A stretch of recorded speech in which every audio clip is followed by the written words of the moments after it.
Why millions of music royalties are locked in the black box. Search in video. What up? What up, world? It's your homeboy Wordplay TJ, and I'm back with another video for you. This time around, I want to understand how so many royalties are locked in the black box and how you can get them out.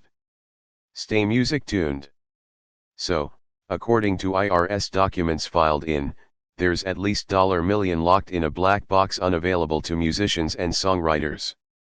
Now, I say unavailable very loosely because you can access them. You just haven't done the work in order to claim them. And that's the reason why they're in the black box to begin with. So, the question is, how do we get here in the first place? This doesn't make sense. There's millions of dollars inaccessible to artists and songwriters, and who's going to get them? The primary reason is because the music business is way too complicated. There are thousands of people involved in the music creation process and the distribution of music. Not to mention, there are complex legal terms, outdated laws and things that are barriers to you getting to your royalties. By the way, this is a side note. This video is primarily for musicians and songwriters in the United States. I don't know much about other countries, and so you're going to have to defer to experts in those places. Let's start with streaming royalties. The most basic of royalties out there. So, I found this chart made by some lawyers that actually know how to speak human. And it's great. It's a great tool for you to see how royalties are broken down. When your music is streamed on streaming services, it's broke down into these nice little percentages. About % of what's paid out to creators from Spotify, Apple Music, those types of places is what's called the streaming royalty. So, when you use one of those streaming royalty calculators and try to understand how much you're going to get, this is the percentage that I'm talking about. Next up are mechanical royalties, and they're called mechanical because music used to be physical. And if you ask anyone that still has a basement and a record player, it's still physical. This royalty is for anybody that wants to make a copy of the music. So that's why it's called copyright, because you have the right to copy the music. Back in the day, in order to sell music, you had to make a physical copy. Either it's on wax or it's on tape, and you had to deliver it to the human being that's actually going to be listening to it. Or you had to perform it for them in front of an audience. Now, all of those copies are digital and the same rules apply to duplication. So, if we turn to our thoughtful lawyer document, it has a nice little graphic where about % of the royalties put out by streaming services are a part of that mechanical royalty. So, the streaming services pay out these royalties to the mechanical licensing collective. If you're curious about this video, be sure to check out the video that I've created about this topic specifically. So, the third type of royalty is a performance royalty. Now, this is where ASCAP and BMI come to play. So, they collect on behalf of the people that are creating the song, and I'll get to those differences in a little bit. The people that register are the songwriters, the producers, the publishers, all of the folks that are responsible for owning the song that is written for the music. So, we all know that song by Whitney Houston, I Will Always Love You. Well, it wasn't written by Whitney Houston. And this is a common example used in the music business to explain performance and publishing royalties. So that song was written by Dolly Parton, and then Whitney Houston came in and sung the out of it, and it became a hit. It skyrocketed out of here. So Dolly Parton wrote that song, and the musicians that were part of that song also get paid every time the Whitney Houston version is played or streamed or put into a movie. Meaning that by default, Dolly Parton is also rich too. So, don't tell me you can't make money as a songwriter. There's also what's called digital performance royalties. And these digital performance royalties are based off of songs that are played on digital radio stations like Pandora or Sirius XM. And the last type of royalty is a sync royalty. So, that song I Will Always Love You sung by Whitney Houston, written by Dolly Parton. Well, it showed up in the movie The Bodyguard, and that's a sync royalty. When they connected that song to the visuals of that movie, then you have the outcome of a sync. Sensational. So, every time that movie gets played or shown somewhere, Dolly Parton earns a royalty. That's a songwriter royalty. And then Whitney Houston gets a performance royalty. Alright, cool.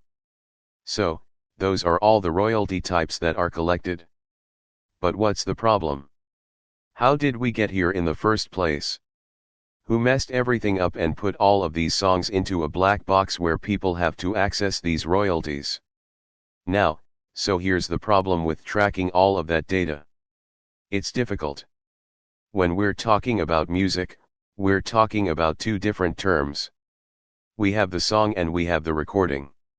The song is the music that you hum to and the lyrics that you rap when you're listening to Spotify. But the recording is the final compilation of all of those parts that you put on a playlist and that you ride along to when you're in your car.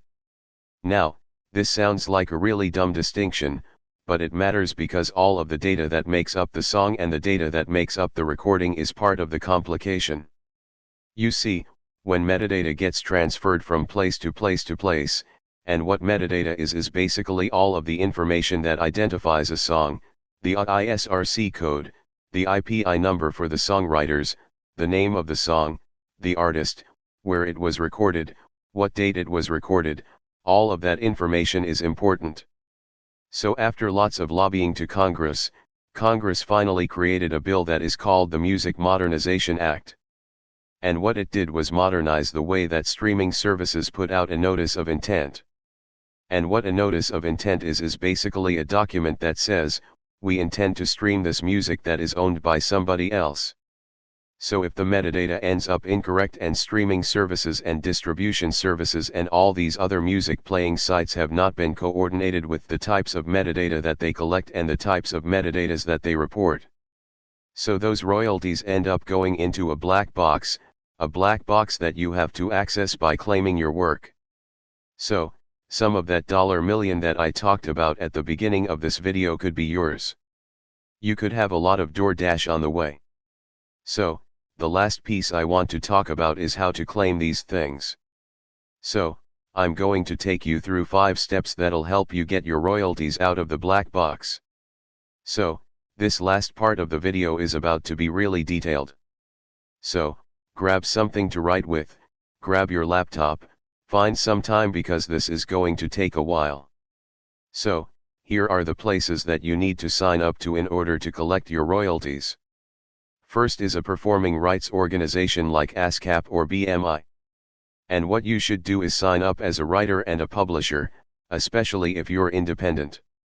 That publisher piece is important. That's your money, too. Find a bank account to store all that money. If you're independent and you work by yourself, you don't really have a business, you can use your social security number to open that bank account, but keep it separate from your personal funds so you can understand where your money is going. When it comes to ASCAP and BMI, people often say, does it matter which one I sign up to? And ultimately, yes and no. It's not a straight answer, and that's because it depends on what you need from your performing rights organization. And everybody's needs are unique. I can tell you my personal preference is ASCAP.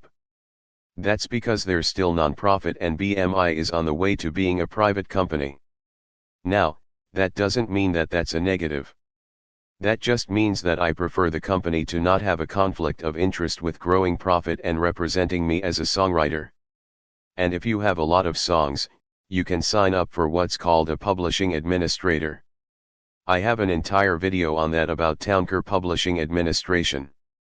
And what they do is take all of your songs, make sure that they are collected and aggregated, and they often do the registrations for you. Next, you want to sign up with Sound Exchange. And there's 2 different types of sign-ups. You can sign up as a rights owner, and you can also sign up as a performer. If you're both, then sign up for both accounts. Everything is pretty straightforward. Every one of these accounts will have you sign up and then connect your bank account in order for you to collect your royalties. Lastly, you want to sign up with the Music Licensing Collective, the MLC, and also Harry Fox Agency, but also Music Reports, and any other mechanical agency that you can think of. Harry Fox and Music Reports are different from an MLC. What they do is find big corporations that want to license music and then help facilitate those licenses between the rights owner and the company. So you can get a little extra money by distributing your music to places like jukeboxes or fitness apps. And those licenses will be administered by Harry Fox or Music Reports or some other agency. The MLC is a little different. You remember those notices of intent that I talked about? Well, those notices of intent get connected to the MLC, so they can pay out your songwriter royalties, your publishing royalties, and those other royalties based off of the mechanical royalty that you're owed. Now, once you signed up to all of those agencies, your work is still not done. Yeah, you got some more work to do. I'm sorry. You have to do the work of connecting all of your metadata to your catalog. And that doesn't mean that you go and upload the songs to every one of these agencies. That means that you go ahead and you fill out the forms that include all of the metadata of the songs that are in your catalog. If you have a lot of songs, that means you might need to do a bulk registration. That also means that you might have to pull up a YouTube video to learn how to do Excel or Google Sheets. And you also need to fill out their sheet in the way that they want you to in order to connect to your songs. If you don't take this step, then that's how your royalties end up in the black box to begin with. That means that artists and songwriters and music owners are going to have to take responsibility for claiming all of those royalties that they're owed. But you can't be owed royalties if you don't actually get some streams. So that leads me to step 5, doing just that. Now I have playlist on this channel right here where you can watch and learn and understand how to promote your music. This is things like Pandora Amp, Submit Hub, using social media to share your music, and also things like meta ads for a Facebook and Instagram advertising. I think if you just set aside one day a week to promote your music, you can make miles and miles of progress in order to get your music streamed and heard, and then you can collect all of those royalty types that I told you about today. So, what do you think? What do you think about collecting your royalties? Do you think you're going to take the time to go do it? Do you think it's worth it? Do you not understand it still? Leave your comments down in the comment section and tell me what you think. Also, be sure to like this video and share it with somebody that might get something out of it. Until next time, it's your homeboy Wordplay TJ. Peace. And when I wake up, take me home now. Every day I'm staring at the phone now. Yeah. Okay. 3 months gone hanging on messages and only adults know what the method is. Black box billions, how major labels secretly steal royalties. Search in video. Let's talk. You think that hitting distribute means you finished the job. You think that your distributor is a set it and forget it solution for your entire music career. But have you ever wondered why the major label secret isn't actually about talent or marketing? It's about database management. And the truth is, the music industry isn't really stealing your money. They're just waiting for you to fail the paperwork test so they can legally keep it. They call it the black box, and it's where billions of dollars go to the rich. So, what if I told you that a single typo in your metadata or a missing link between 3 codes, the UPC, the ISRC, and ISWC, and one royalty source is the only thing standing between you and a hidden income stream you didn't know even existed? By the end of this, you'll know exactly how to audit your digital footprint and claim your seat at the table where the real money is moved. My goal is to help you understand that metadata mastery is the key to unlocking the true wealth hidden in your catalog. And I'm going to explain to you how that metadata got lost, making the rich richer, and what you can do to rescue your royalties from the black box today. Now, number 1 is the distributor data dump, the ingest error, the distributor data dump. This is the ingestion error, and this is how we get started.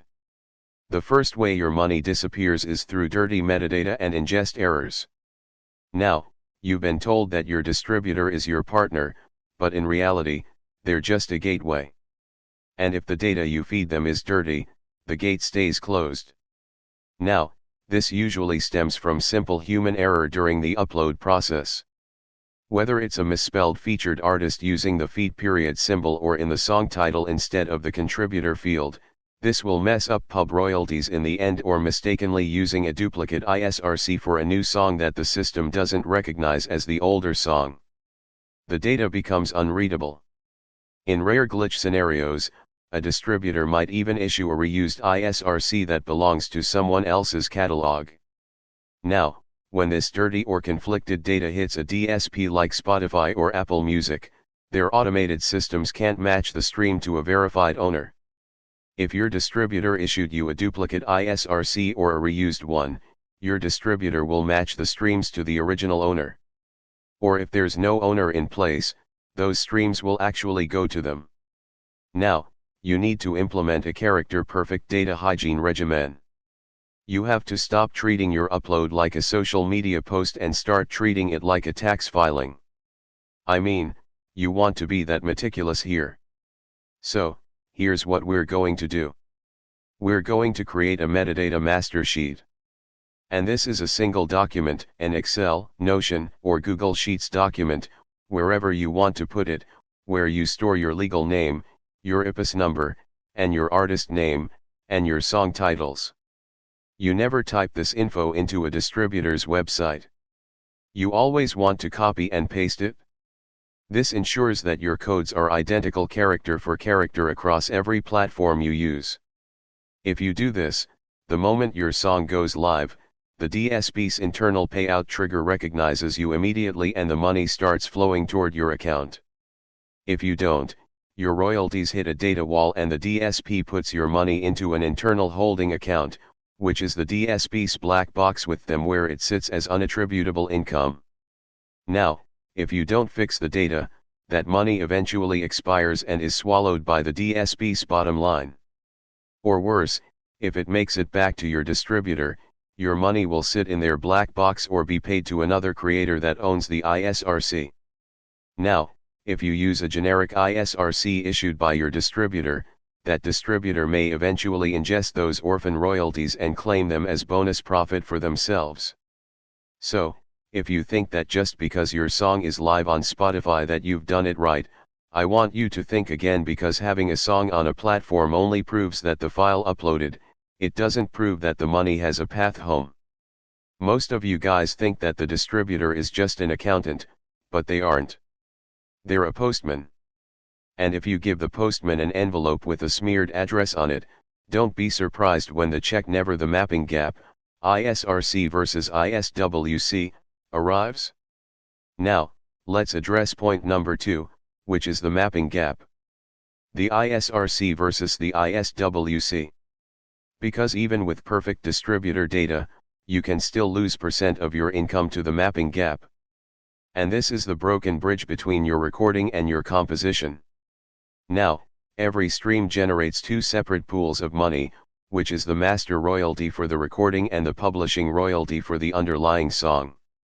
The DSPs identify the recording via the ISRC, but they often have no direct link, watch this, to the ISWC, which identifies the song because these 2 codes aren't mapped together in a central database, this is the problem with the music industry. The publishing money has no bridge to cross.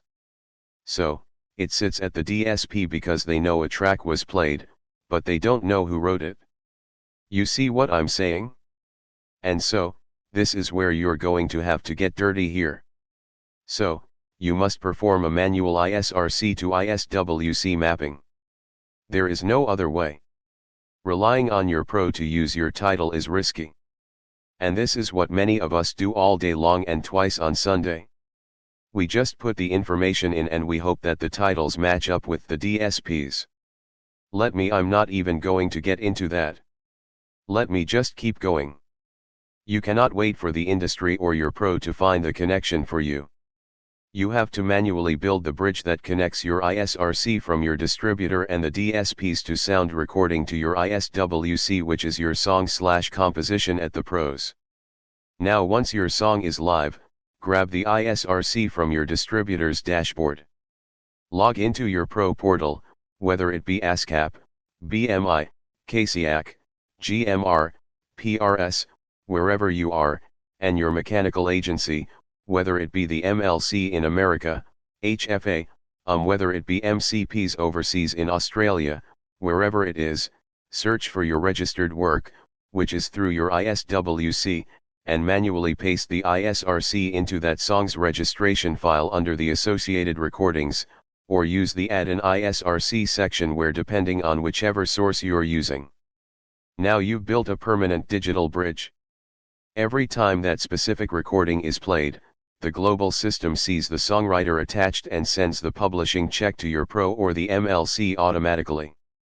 Okay, so we just actually cut out a lot of this black box mythology right here, because if you don't do this, the DSPs pay the master royalty to your distributor, but they hold the publishing royalty in their black box account. The DSP's black box is number 2. And this mapping gap is the number 1 reason why artists see millions of streams but earn $0 in publishing. You see what I'm saying? Now, if you think that your pro, whether it be ASCAP or BMI, and your distributor, Drokit or Townker, are talking to each other, you are wrong. They operate in 2 completely different silos. Just because you registered your song at BMI doesn't mean Spotify knows that your ISRC belongs to that specific BMI work. And if you don't manually link them, you are essentially leaving a bag of cash on the sidewalk hoping that a stranger finds it and brings it to your house. That's stupid. The ISRC and the ISWC are the username and password for your money. And if they aren't entered together, the vault doesn't open. Mapping these codes is the difference between being a content creator who provides free music to the platforms and a rights holder who gets paid for every second of airplay. Now, let's recap for a second, because so far we've covered the ingest error and the mapping gap. But these next 3 parts are where most artists and their teams lose, which is the rest of the bag. So stay with me. And side note, if you need a strong business foundation to run your record label with funding, I want you to grab my day record label system, complete with my funding partners, to fund some of this record label process that you, the registration trap, the MLC and pros, need to create. Now, let's talk about the registration trap, which is between the MLC and the PR roads, because the next leak will happen at the collection societies through incomplete or disputed registrations. This is where your money gets frozen at agencies like the MLC for mechanicals or ASCAP and BMI for performance. Now, by law, agencies like the MLC, the Mechanical Licensing Collective, are federally mandated to collect mechanical royalties from DSPs, and they have the money, but they cannot accurately pay it out if your registration is messy or missing. And this usually happens because of conflicting claims. So, if you and a co-writer both claim % of a song, the system sees %. But because the math doesn't add up, the system flags the work and freezes % of the royalties until the dispute is settled. This also happens if you have a claim work at the pro but haven't validated your registration on the MLC side specifically. The last issue is attempting to use the wrong scale, which is like ASCAP's % on the registrations that use the % scale for the publisher share. That causes arguments and fights and delayed money or unclaimed royalties because the % has not been claimed. Okay. Now, side note, everybody on the publisher side, when it comes to the MLC, HFA, or MRI, all use a % scale for the publisher share. Just added, little cheat code right there. Now, you need active conflict resolution and data validation here. You have to move from a passive artist to an active administrator of your own catalog to ensure that your registrations are mathematically sound and fully validated. So, log into the MLC and use their member tools to search for your work. Specifically, look for the unclaimed works tool or conflict flags that may have arisen.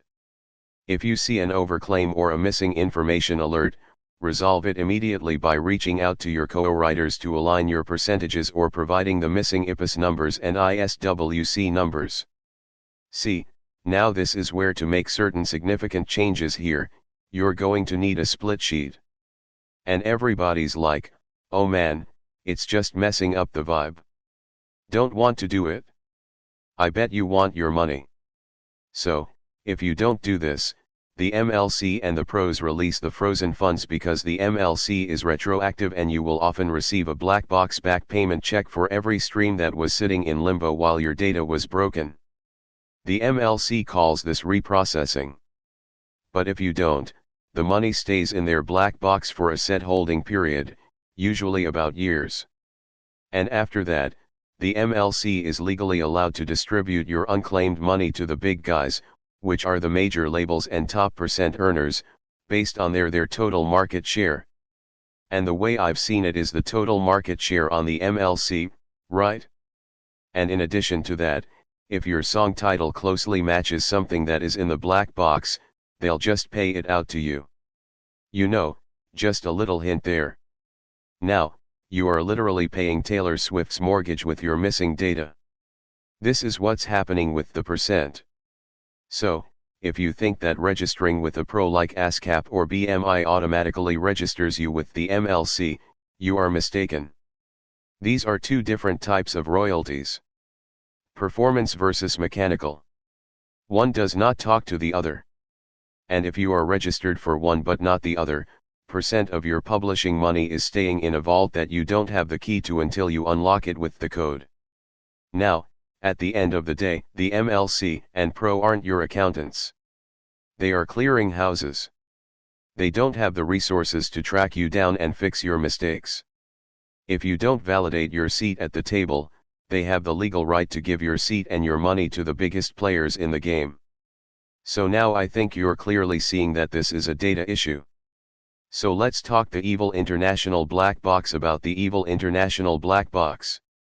This is the foreign collection void. And if you have listeners outside of your home country, there is a very high probability that you are unknowingly subsidizing international pop stars in those territories.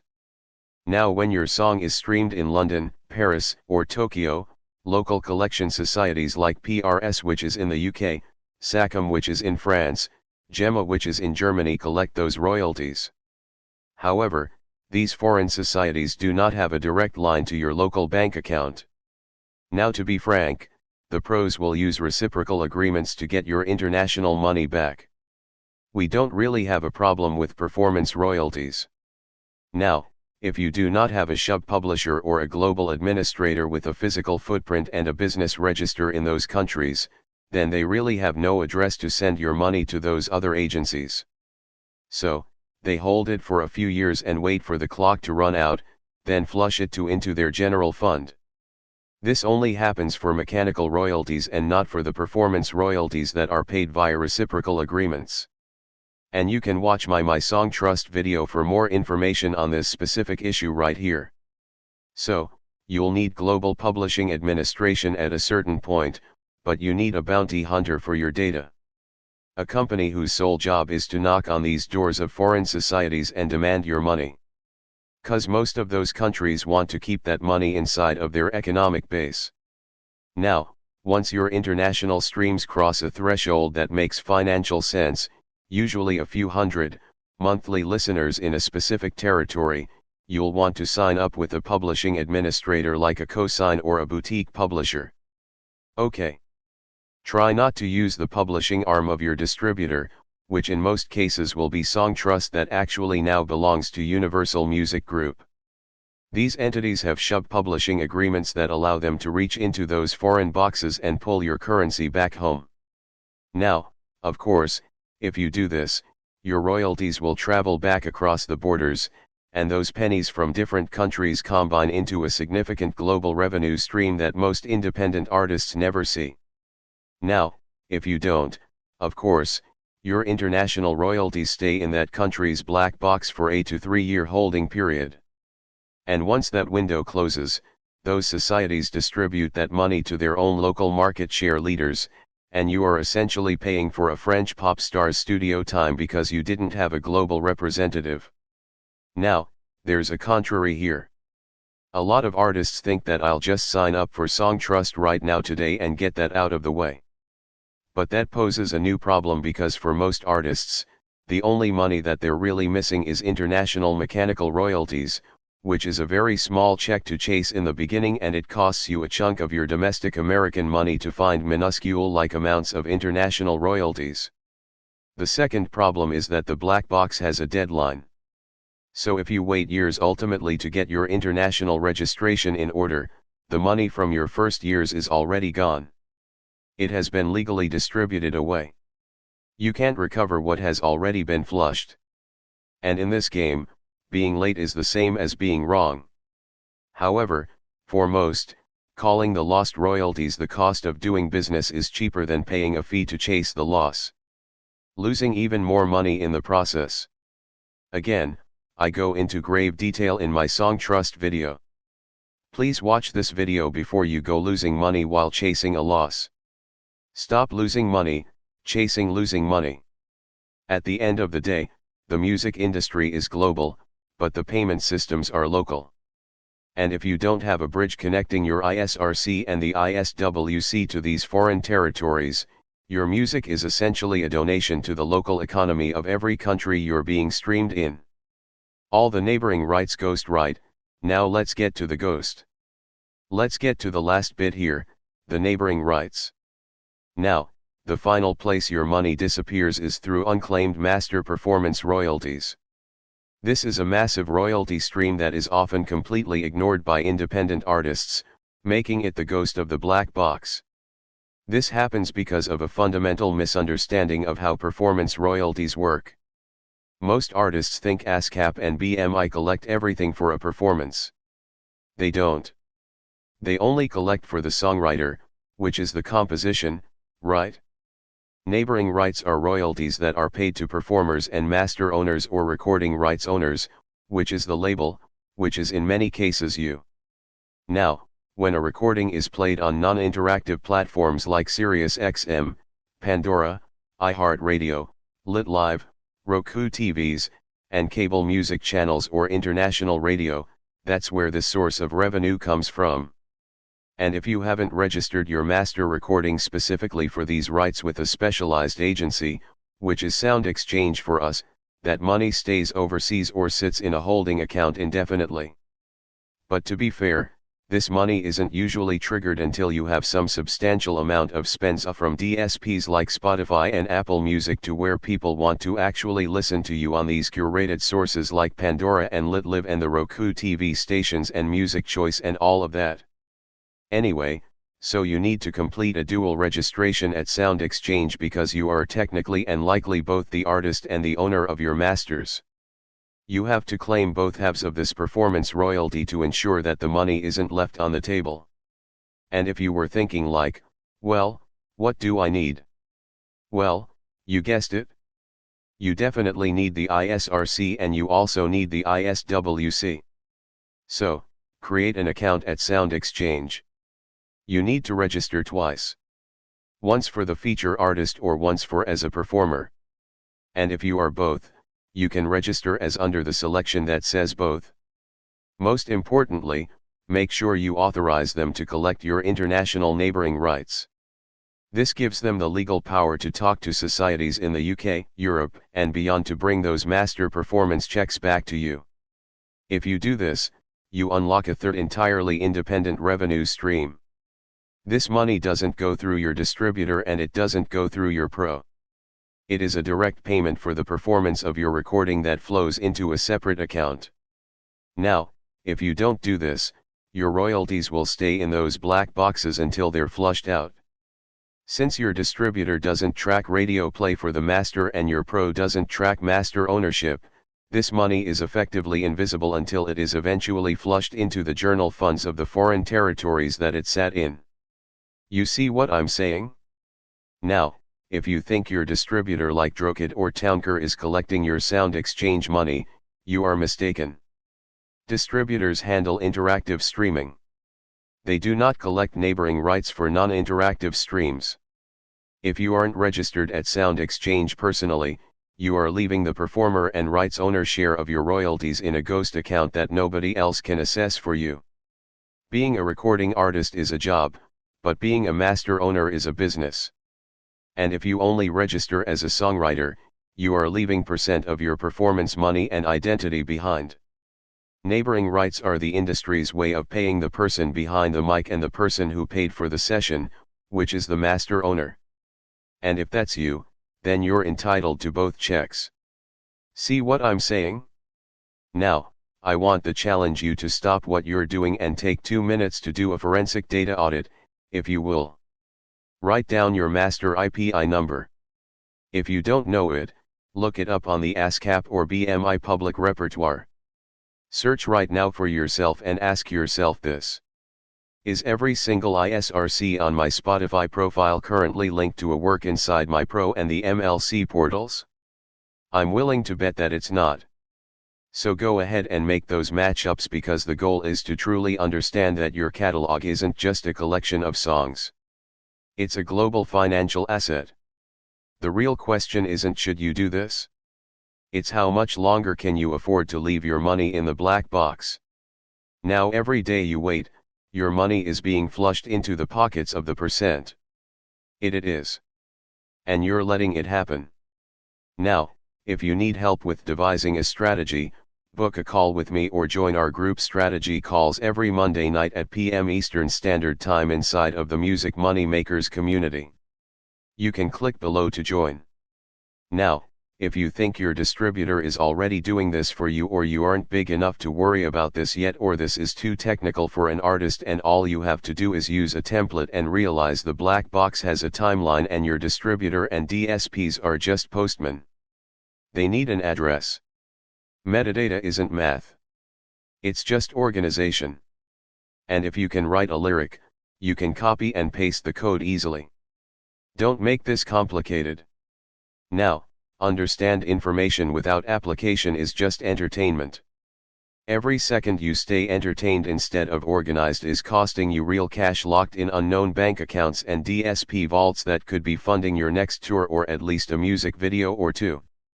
And the drain of knowing that you're working times harder than the major label artists, but they're getting paid for your streams because they have better paperwork. But you have a choice. You can either be a creative hobbyist who hopes for the best or a rights owner who demands what's theirs. One stays stuck and the other builds a legacy.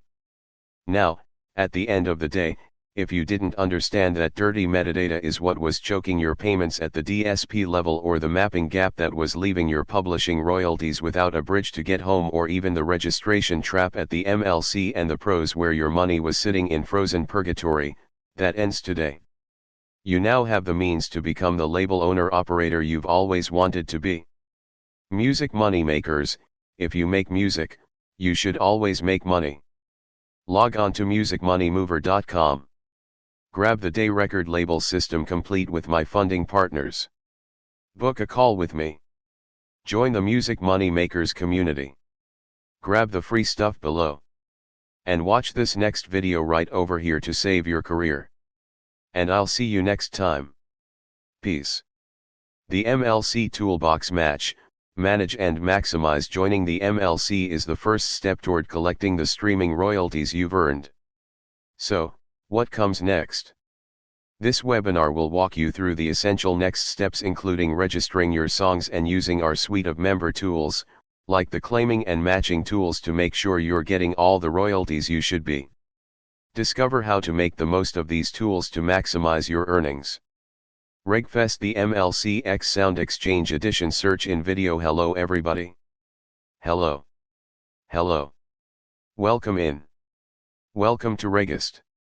I'm Cassandra Kabinski and so happy to have everybody here today. I think we're just going to take a quick minute as people are coming in. I know we've got lots of artists and songwriters and producers joining us from all over the place today. So if you are willing, drop in the chat your name, your role in the industry and where you are today. Just so we can get a sense of like what is the songwriter and artist and producer community that we have today. We love to see that. So go ahead and drop that in the chat. Starting to see some things come in. Fantastic. Hi Amanda, we met at Warner last week. That is awesome. Hey Justin. Cool. Alright.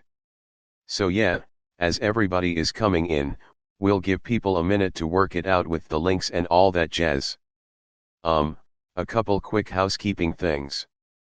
So during this session, we're going to be covering the MLC and Sound Exchange, who they are, who they pay, do you need to register, who needs to register, how do you do that?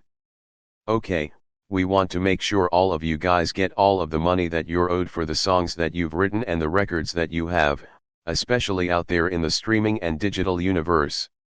So, as we go, questions might come up. What you need to do is put them in the Q&A box, okay? So, not the chat box. Ideally, that is because I will be moderating that Q&A box and making sure that we can get those questions off to the right person at the end of the session. So, please, if you have questions as we go, you can either hang on to them to ask at the end, but if you want to just make sure that they get in the queue, put them in the Q&A box, not in the chat. Okay. Thank you for that. Another question that comes up a lot is about, will there be a replay? The answer is yes, there will be a replay. The replay is emailed out from the MLC. We are so lucky and grateful today to have the MLC supporting this session, supporting RegFest overall. This is the third iteration of this event that we've done, and it's you guys who make it so successful by standing up for yourselves and your rights and being here to learn. So, thank you guys for that, and thank you to the MLC for supporting RegFest and this session. So, you're going to look out for the replay in your email after the session from the MLC.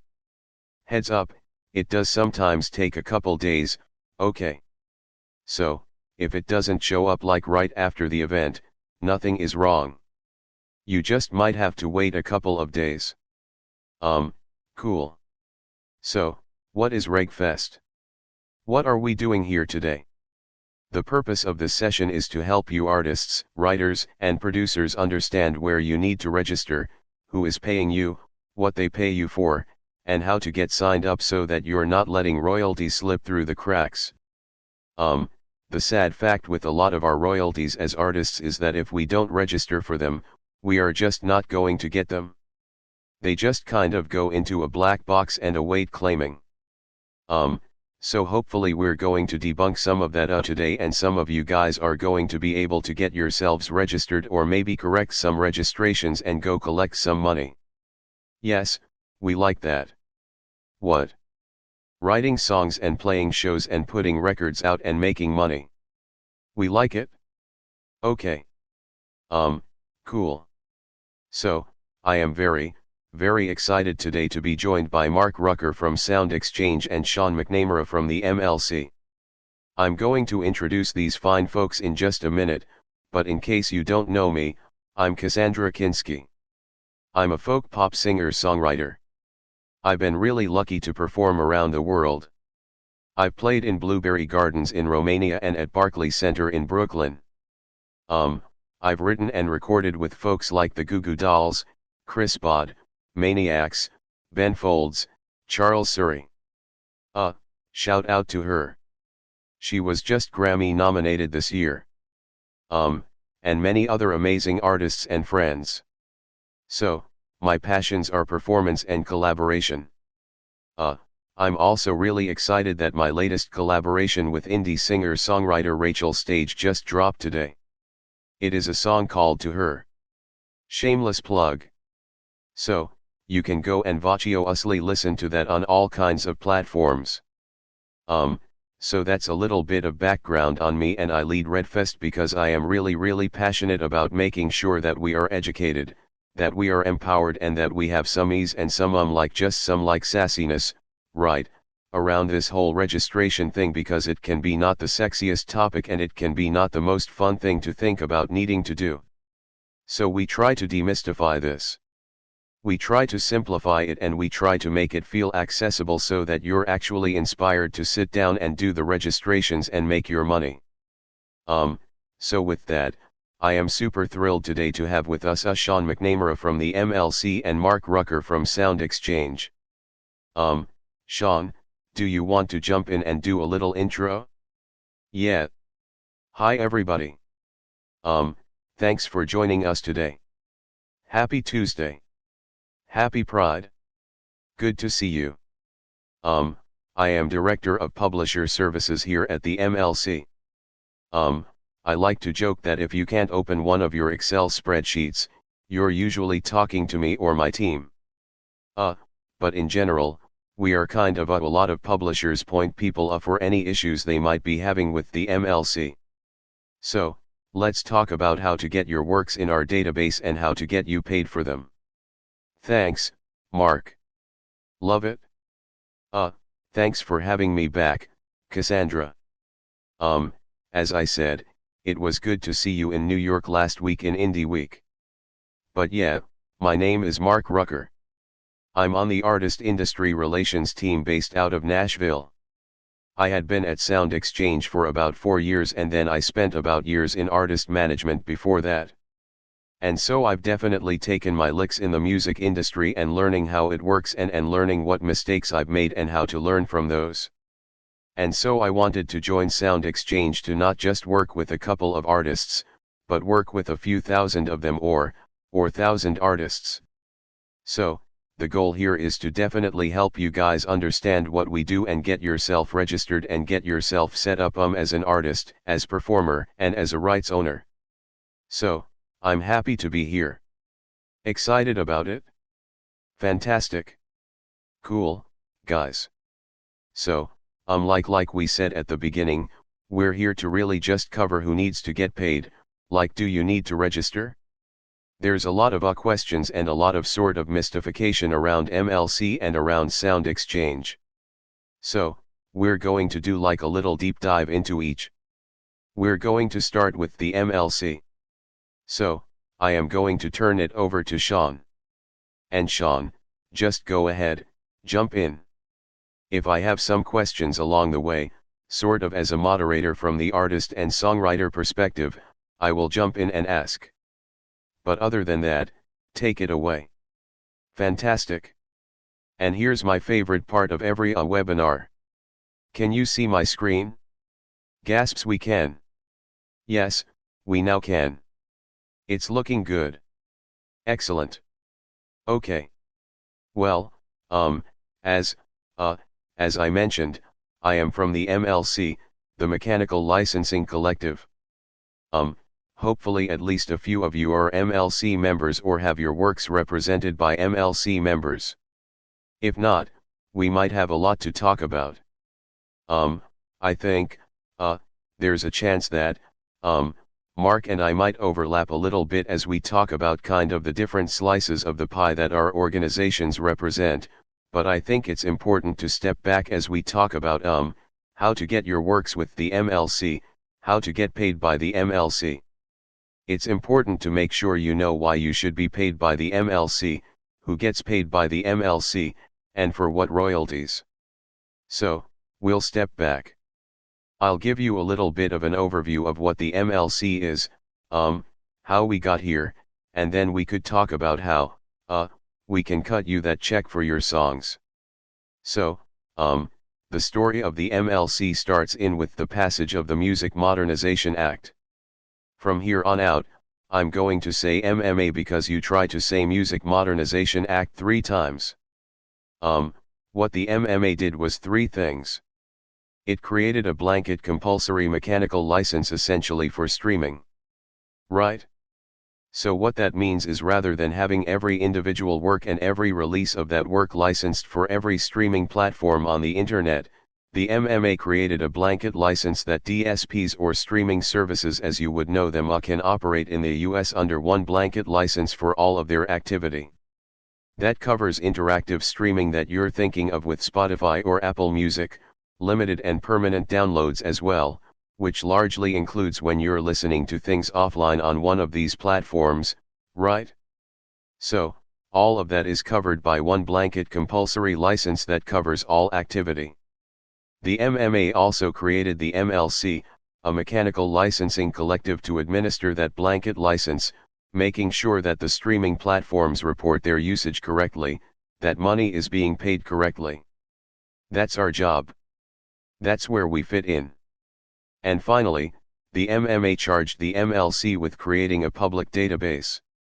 And this is really exciting because whether you are an MLC member, whether you're just an interested party, whether you are, a kid like I was wondering about my favorite band's liner notes and who wrote what song, you can access that data in the MLC's database at any time for free. No sign up required.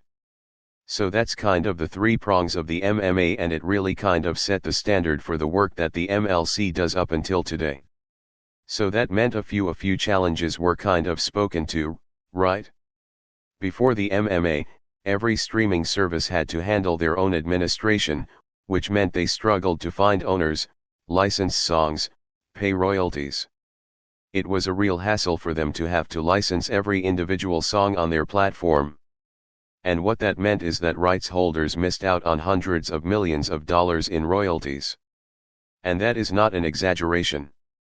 There was just no efficient way for songwriters to receive their mechanical royalties from the streaming services.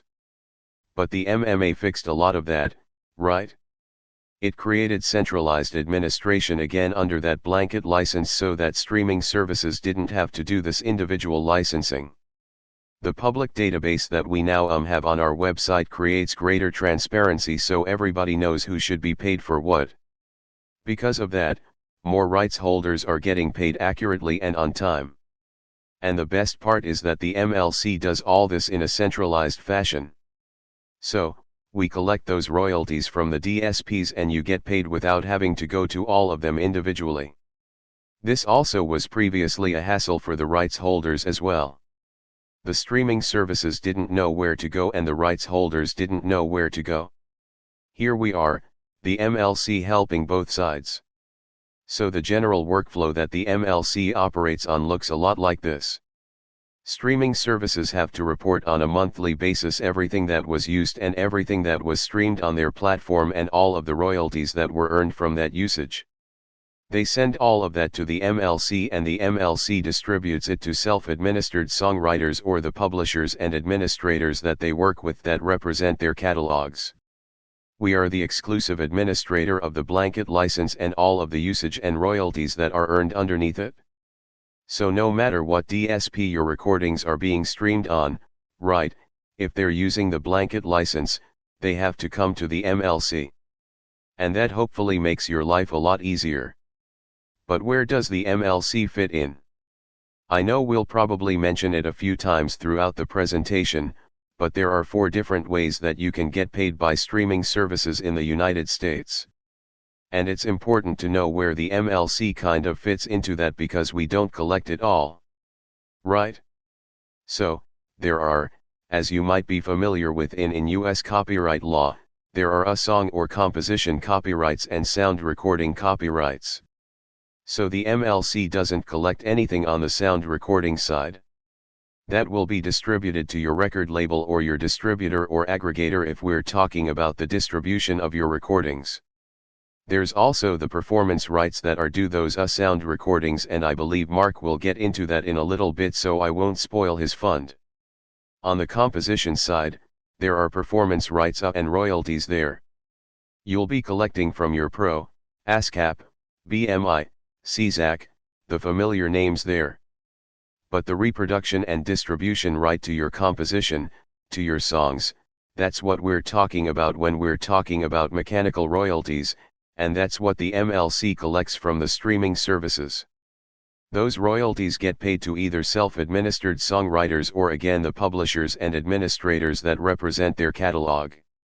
Essentially, whoever's job it is to collect those royalties, the MLC will distribute those royalties to.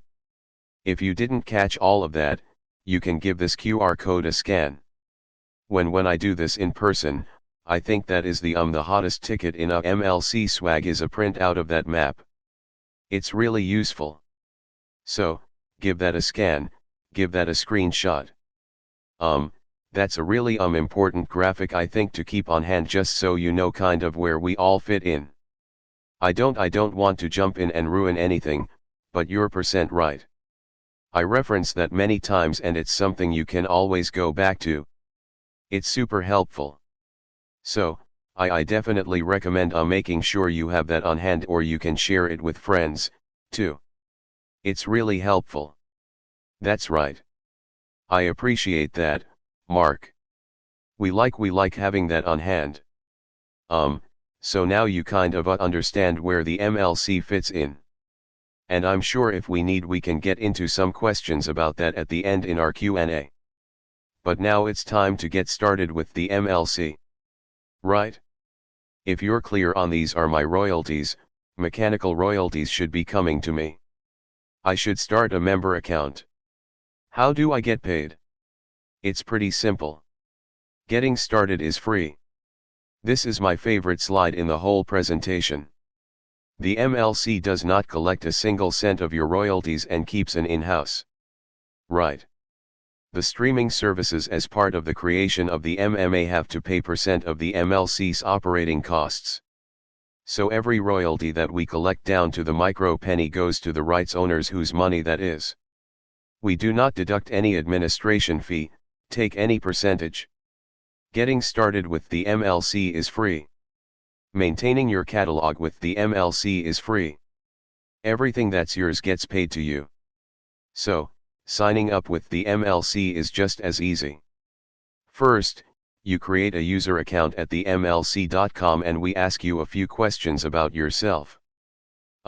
We won't ask you for your blood type or your social security or your star sign, but things like I'm a songwriter or I'm a publisher or I work for a company.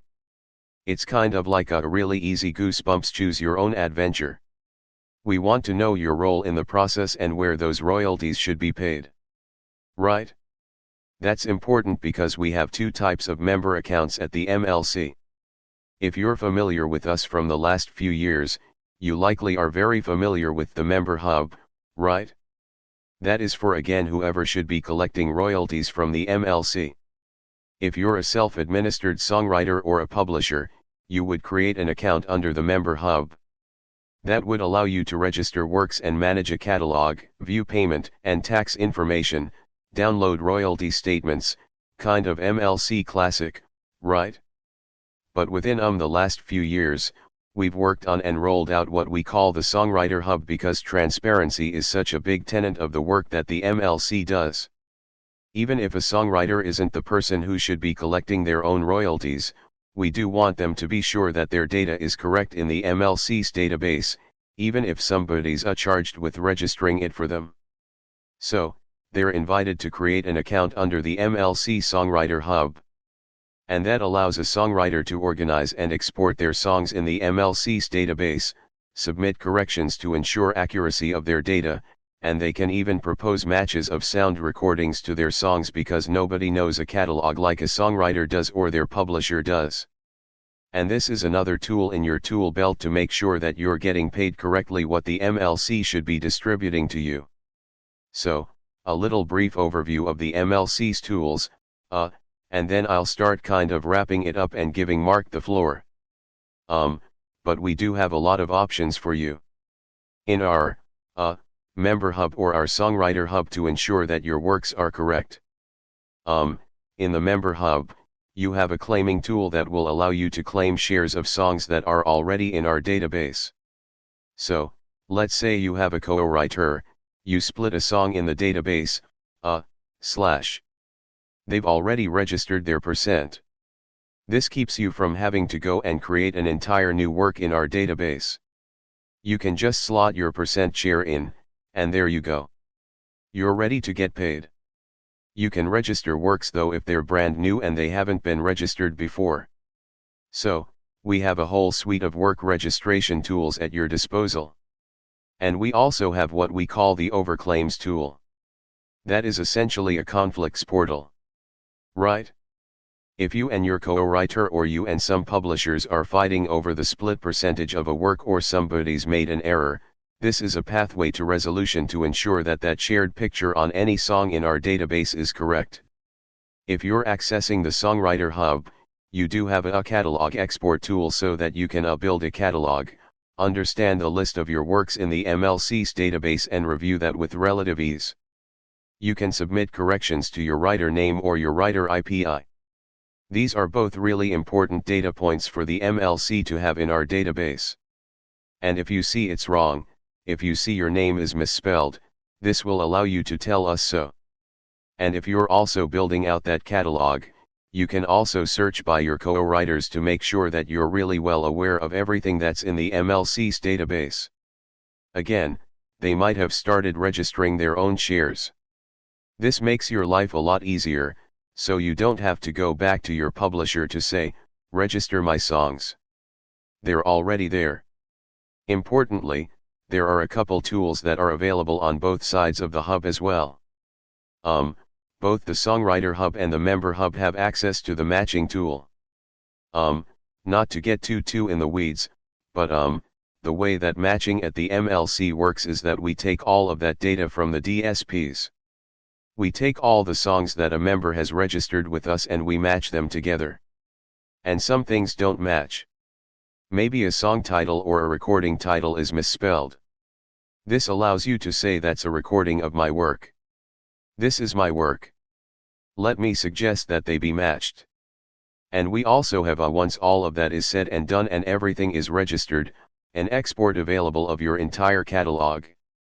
So if you want an easy Excel spreadsheet of all of your works to refer to moving forward, you can download that on demand into Excel or printable PDFs, whatever is your flavor. Alright, this is where we get to brag on the MLC a little bit. We have distributed over billion in royalties. You can click the public search. All of these Zoom menus love getting in my way. So if you would like to at any point review the data that is available in the MLC's public search, you want to know who has gotten paid for any particular work in our database, you do have that free access. No login is required. Come through to the MLC.com and you can access the public search on your desktop or mobile device from that button that's highlighted in the top right-hand corner. So just to quickly wrap up a few important data points we like to share with everybody. Again, we're approaching almost $1 billion in royalties distributed, and every monthly royalty distribution that the MLC has done since April has been on time or early. Our current match rate, again, that's us taking recordings from the DSPs and your compositions in our database. Our match rate is currently %, which means nearly everything we're getting, we are matching successfully. We have over members currently and a public database of over a million works. And we continue to make service a priority. And that's really important for me as Director of Publisher Services. It's really important that the folks that I talk to know that somebody is there to help. We don't utilize chatbots. We don't use any kind of AI voiceovers. If you're calling the MLC or you're reaching out to the MLC, you are talking to a real person that really wants to help. So, we hope that we can keep in touch and help you along your journey. If you want to learn more about the MLC, you can visit our resources page at the MLC.com. We have loads of FAQs, guides, graphics.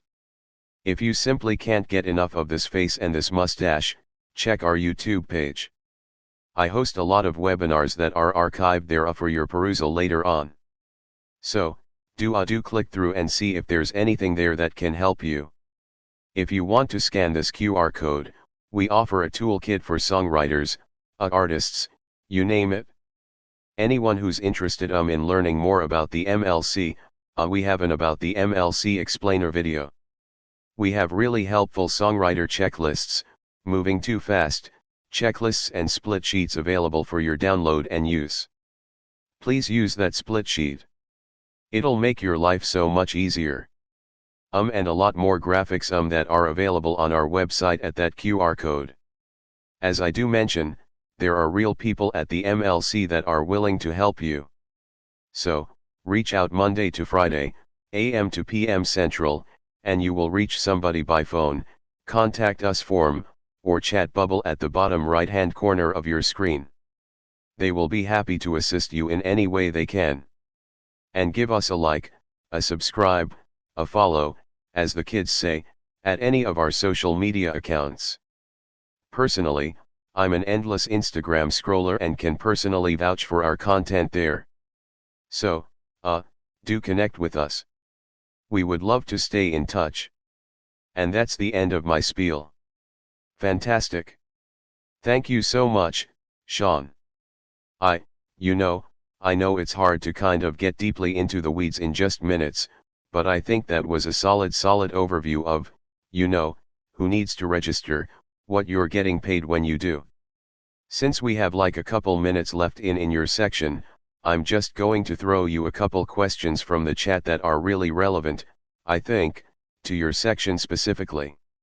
So, can people be both a member and a songwriter with the MLC?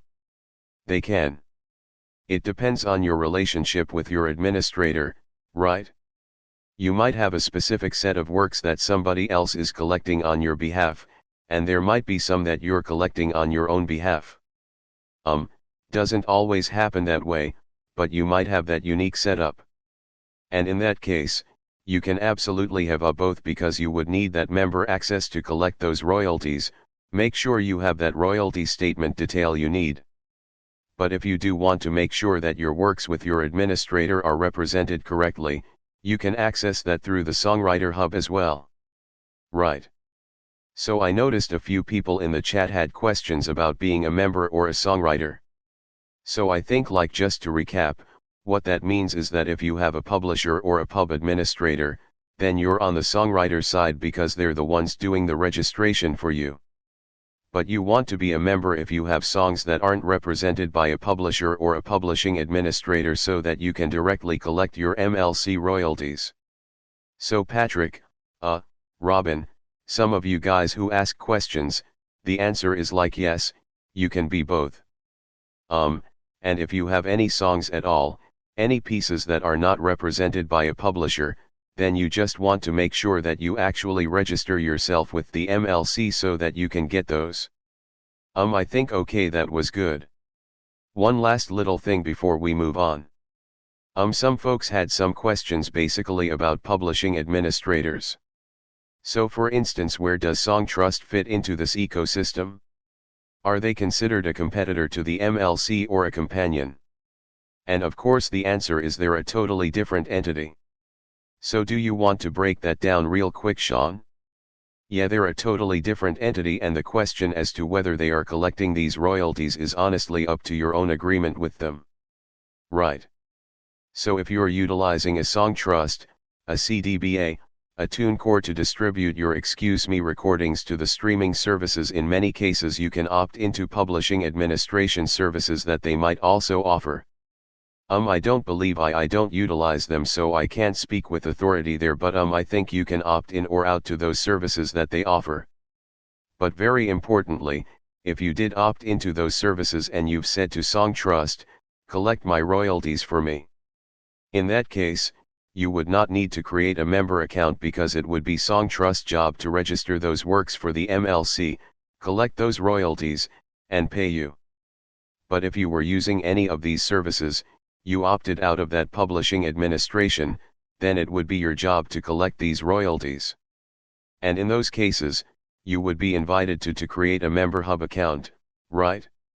So, this again guys might be a little beyond the scope of really what we're covering here today because it does get very nuanced.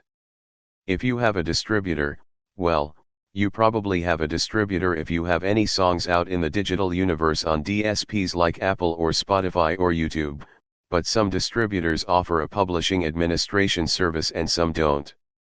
So, you just want to be aware if you are registered into a pub admin service with your distributor.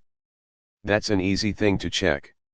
You can just email your distributor to find out, or you can Google, hey, does my distributor have a pub admin service? So that's the tricky part there is if you do not have a publishing administrator, then the MLC royalties need to come directly to you. So you need to register both yourself creating a member account, and also then you're going to need to register your songs with the MLC. Okay. So for all the folks that are asking questions in the chat again, please put them in the Q&A. We probably will not see them if they're in the chat. So, if they're important to get answered, put them over in the Q&A, not in the chat. But for everybody who's asking about how does this, what's the difference between this and Androkid or CD Baby and Androkid are distributors. They are not the MLC. They do not pay your MLC royalties. You need to actually register directly with the MLC and register your songs to get them unless you are opting into a publishing administration service through your distributor. Which again a deeper more complicated combo, and we do have to move on to Sound Exchange. So thank you so much Sean for that. Again guys, I see you with all of your questions in the Q&A, and they're good questions. I am going through and trying to answer some of them on the fly, so look out for direct answers from me in there. But we will circle back at the end with some time for Q&A and cover the most asked questions. So alright, cool. So, we covered the songwriter side, like Sean said, the composition side. That's what the MLC pays you on. Now, we're going to move over to the sound recording, which is the actual record, right? So, it's not like the underlying copyright, the music and lyrics, composition side. It's the actual sound recording that people are listening to. And one magical entity paying you for that is Sound Exchange. So, Mark, take it away. Hey, yes. Sean, that was great. Can't get enough of the mustache. I definitely support everything you guys do though. MLC is awesome. Definitely a tough part of the business in the metadata world. So, I'm going to go ahead and share my screen to make sure you guys can see that. Continue to share. Does that all look good to everybody? Everybody sees that? Awesome. So, this is a presentation we put together. It's kind of similar. You're going to see a lot of the same types of conversations, but at this point, what I want you guys to do is recognize that this is a totally different, right? It's a separate part of what creators are. So right now I'd like you to put on your artist hat or your performer hat, or if you own master's hat, that so we're very specific to the sound recording as Cassandra mentioned. So I'm going to talk through that here. So at Sound Exchange we collect royalties for the featured performers of sound recordings and the sound recording copyright owners. So that essentially means the master owner of a sound recording from non-interactive digital service providers. That's a long word salad. I'm going to break that apart over the next few slides, but that means any sound recording, music, comedy, Broadway, spoken word, a cover song, very specific to the sound recording is what we're collecting on. And again, we pay out to the featured performer of the sound recording and the master owner of the sound recording. With that means we administer the section compulsory sound recording license. Very similar to the MLC. Sound Exchange is a government nonprofit, was created many years before the MLC. But that's what gives us this ability to do this. We also pay out % of our royalties within days of receipt. As we like to say, it's a lot of metadata moving really fast. And that is why metadata is very important. That's why you're going to hear very similar from the MLC as to us. We're going to ask you for metadata points and claiming your songs and information about yourself. In addition to that, we also advocate for, creators in the US and abroad to not only increase royalty rates, but also performance rights. I'm going to talk about at the end why that is, and just so everybody's aware, Sound Exchange is based in Washington, D.C. for that manner. And so there's a lot of effort that goes into that. So, I'm going to break apart kind of what Sound Exchange does here if I can. There we go. Get to the next slide. So since when Sound Exchange started, we've distributed over $1 billion to creators, and that is quite a lot of money. That's about 2% of the recorded music business. As you can see on the right hand side here, since it's gone up and to the right, and everybody loves that. Even as in as, which isn't on this slide, but as, we're up over $1 billion in distributions as well. So, a lot of money comes into this, and so we try to get out as quickly as possible. Just wanted to highlight that for you guys.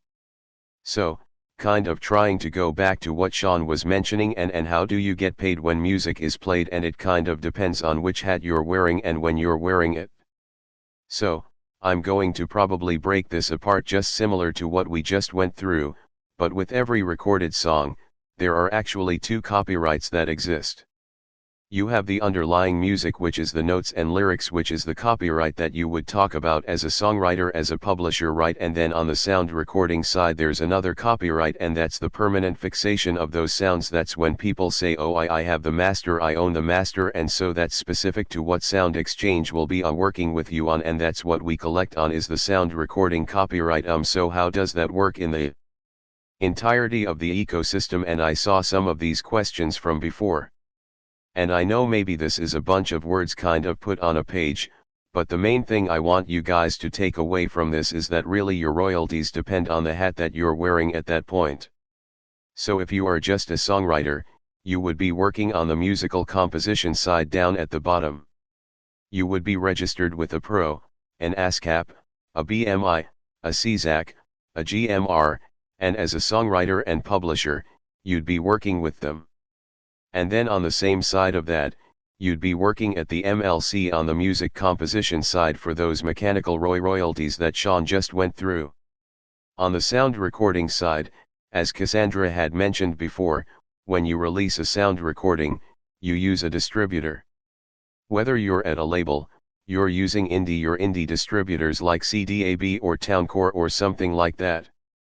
But in addition to that, the royalty that we collect on is on the sound recording is for the featured artist and for the master of the sound recording. So again, we're specific to that side. So, if you are releasing music, then you would want to be registered and set up with Sound Exchange. And I'm going to take you guys through that as to where that is. So, where does the royalties come from once they get into us? How do they get to us? And so, like I said, we have over services that pay this license. We are specific in the United States to satellite radio, internet radio, and cable TV radio. That's that non-interactive digital radio that I mentioned before. As you can see on the bottom left here for the non-interactive transmissions, the good examples of it are like Sirius XM, Pandora, Music Choice, iHeartRadio if it's streamed over the internet but not in your car, and I'm going to tell you later why that is. And then we also what is not covered are on-demand services or audiovisual services. So Spotify, Apple Music, YouTube, SoundCloud, even the radio functions within them wouldn't be this. What we mean by non-interactive is you can't skip, you can't go back, you can't select the next song. You're not selecting the artist. And so, it's very specific to that. There is a QR code here if you guys would like to see the full list. It takes you to our website. We can see who pays into this license. Like I said, it's over services that pay into that, and that's how we get them to you guys. So, once the money comes into Sound Exchange, what happens from that point? Percent would go to the sound recording copyright owner or master owner of the sound recording. Percent goes directly to the featured artist. And I mentioned that directly because that's something that will come up as we go. But we try to pay the performers directly or a company that they wholly own. And then the percent is left over for the non-feature artists, meaning the background vocalists or the backing musicians. And those that goes directly to the AFM and SAG-AFTRA fund. That is a government mandate that has been in place since we started, and that's how musicians and background vocalists participate in back-end royalties. So, just want to highlight that. And then one last highlight on this is that I saw this in the questions before. Sound Exchange is retroactive up to 3 years, and that's very common among CMOs around the world.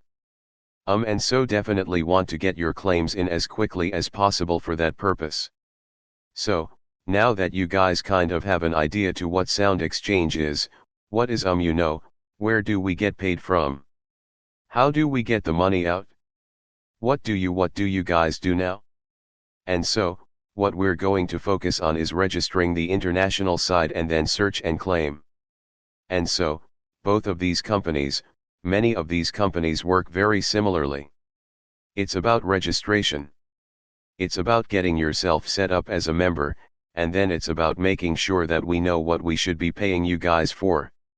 So, I'm going to walk you guys through that here. So the registration process really starts with going to soundexchange.com, register, and you will be asked about what you will need, which be a government ID, information about the performers or the rights owners that will be included in the registration. Will ask about payment delivery options, tax information, those types of things, and so it should take around minutes or so if you have everything that you need. But if you don't have everything you need, you can always stop and exit, and it will send you a link saying this is how far you've come, and you can actually start from that progress from there. So the registration process has actually gotten really a lot easier from back in my management days. It was such a different process, and so it's really straightforward. So when you click register, what comes up, this is what it will look like. It'll ask you what type of creator are you registering as, a performer, a sound recording copyright owner, or a master owner. Or both. If you are registering as a performer, that means you are a featured artist on a sound recording. That's what that means. You're either the artist, that's the solo artist, you're part of the duo, you're part of the band, you're not part of the backing vocalist or the background musicians, you're not part of that, you're actually the featured artist on the sound recording. And then sound recording copyright owner, meaning the master owner. If you don't know if you're the master owner, you would definitely want to make sure that if you're not signed with a label or anything like that, you would more than likely be the master owner on it. But you can also register as both. And so if you register as both, then you would obviously be getting that % of everything that's coming into Sound Exchange. And that's how you would set up your payment place, is through this process. And so just wanted to show you guys this so you got a good look as what that looks like. Okay. And so once we get through the registration, you'll get a link. You'll get an email saying, thank you for registering. You'll be setting up your registration and your login for SX Direct here shortly. But one thing I did want to cover was our membership. So one thing that Sound Exchange does do is we are one of the largest neighboring rights organizations in the world. What that means is that we are able to collect your international royalties for all around the world for your sound recordings. That means % of all the global collection markets through agreements and international CMOs. We have a % admin rate on our international side. That's a very competitive rate, and it's actually really helpful for US artists and many artists in general for tax purposes and all that. We are the only CMO that administers letters of direction.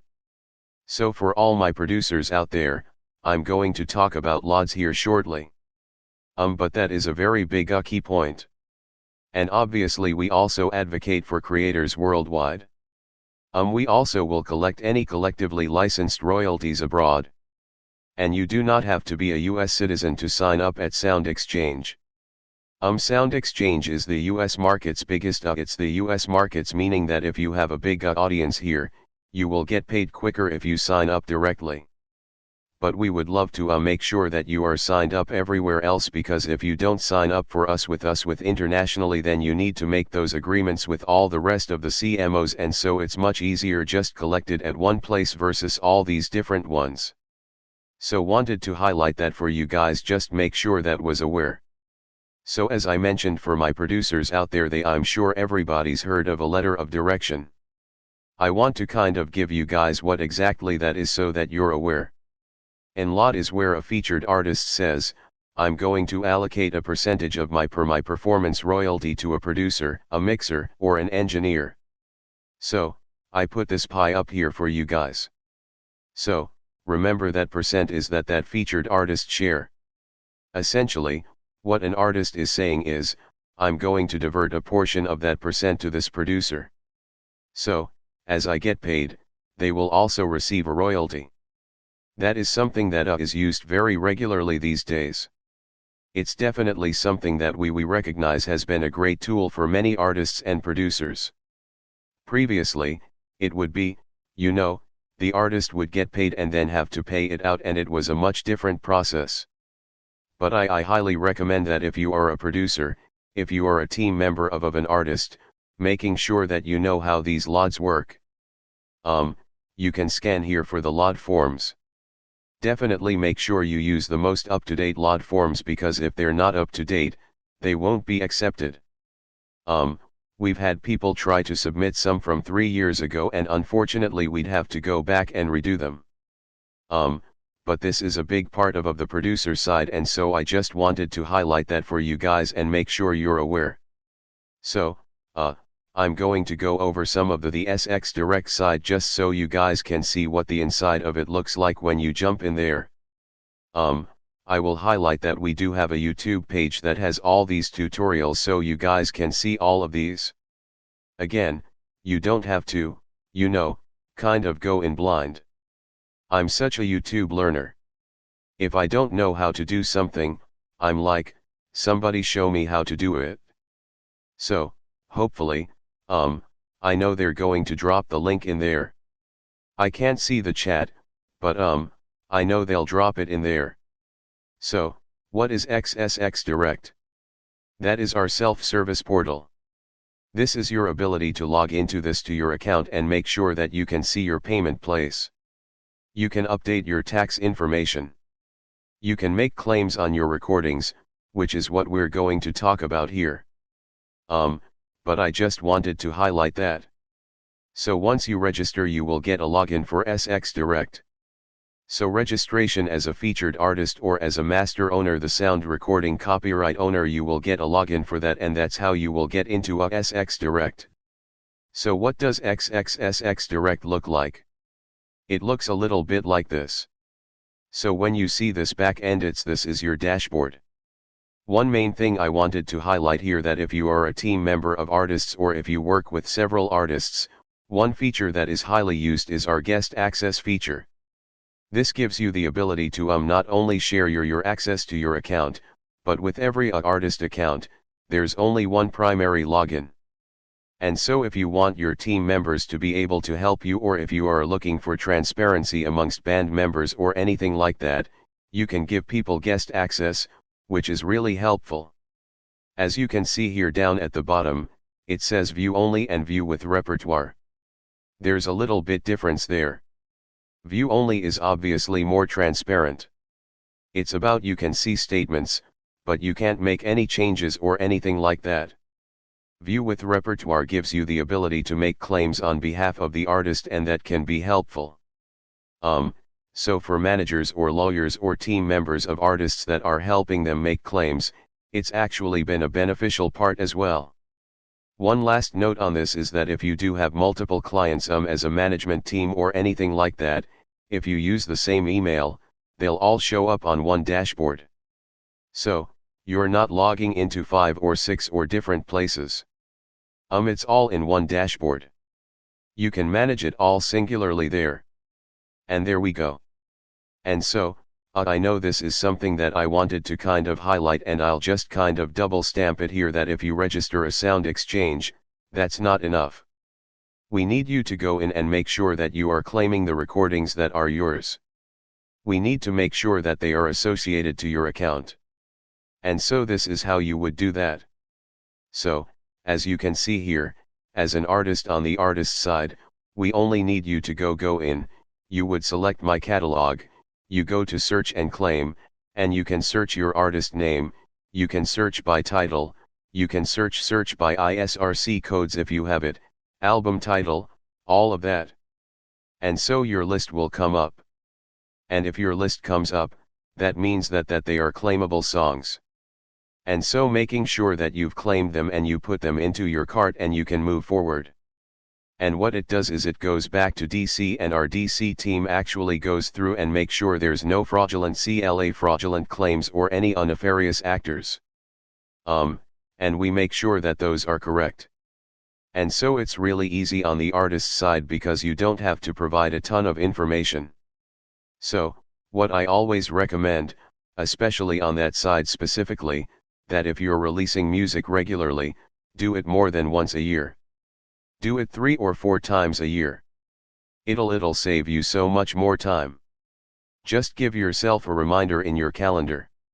Just jump in there for minutes and just search and claim. It won't take you that much time. It might take minutes if that, especially if you're releasing music. And that means it doesn't just mean your studio recordings. It also means if you're releasing a cover song or live recordings, or if you did a live show, that's really important to make sure that you get there and claim those. And then I wanted to highlight on the rights owner side as well.